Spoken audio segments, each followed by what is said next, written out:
Live from Hong Kong, welcome back. This is Newsstream. For year after year, joint American and South Korean military drills have been closely watched by Pyongyang, but this year sees a major change. The operations are being scaled down. U.S. and South Korean military officials say it is part of a drive to reduce tensions with North Korea. For more on the significance of this, let's speak to In-Bum Chun, a retired lieutenant general in the South Korean Army. He joins us now. General Chun, thank you for joining us here in the program. Wanted to ask you about the timing. Why do you think the U.S. and South Korea are agreeing to cancel these large-scale drills now? I think mostly it was coincidental. There were press releases that had hinted that they were on this direction.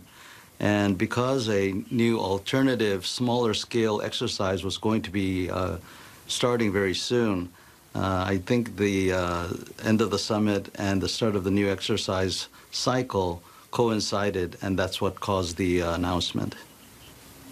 There's a lot of concern about what this means for security on the Korean Peninsula. Will canceling these drills undermine U.S. and South Korean defenses against North Korea? Well, I fully understand the kind of concerns that people have, especially because this announcement was unexpected.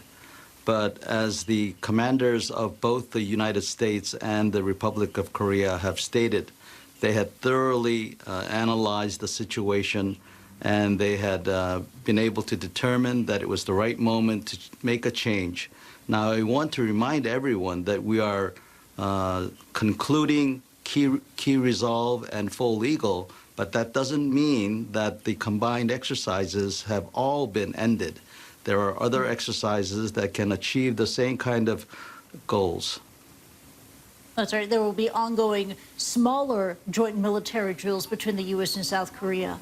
But in regards to these larger drills that are now canceled, Donald Trump, he's been very critical of these drills in the past. Now, earlier today, he tweeted this. He said that the reason I do not want military drills with South Korea is to save hundreds of millions of dollars for the U.S., for which we are not reimbursed, unquote.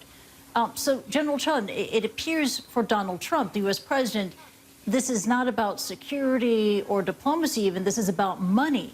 How do you react to that?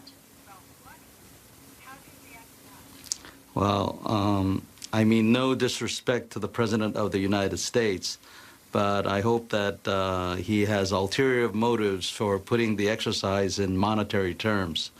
The exercises are important because they fulfill readiness for the Republic of Korea and the stability of Northeast Asia, which is in direct interest of the United States and all of our neighbors and allies. So I would say that it's more than about money, and it's in the best interest of everyone to do so. I'm sure that Mr. Trump has other motives for stating that critical exercise in that form. And you're thinking on the likely reaction inside North Korea and its military ranks. Would they take this scaling down of joint military drills between the U.S. and South Korea as a goodwill gesture, or could they see this as an opportunity to once again be provocative?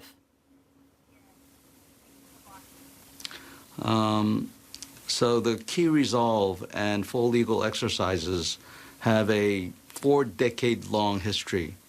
The North Koreans have been very paranoid about these exercises, and some people have termed them as provocative. These are defensive exercises. Its aim is to train the officers and men who keep the peace on the Korean Peninsula. And I think the North Koreans should take this for what it is. It is a goodwill gesture. It is a confidence-building gesture.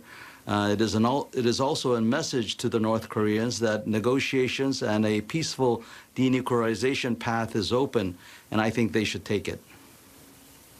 General In-Bum Chun, we thank you for joining us, sir. Take care.